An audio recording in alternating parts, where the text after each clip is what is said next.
ভারতের সংবিধানের প্রতি আমি অকৃত্রিম নিষ্ঠা ও আনুগত্য পোষণ করিব।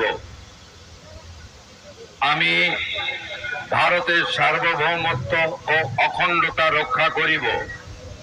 পশ্চিমবঙ্গ রাজ্যের মুখ্যমন্ত্রী রূপে আমার কর্তব্যসমূহ নিষ্ঠাপূর্বক এবং বিবেকসম্মতভাবে নির্বাহ করিব এবং ভয় বা পক্ষপাত, প্রীতি বা বিদ্বেষ রহিত হইয়া সকল শ্রেণীর জনগণের প্রতি সংবিধান ও বিধি অনুসারে ন্যায় আচরণ করিব।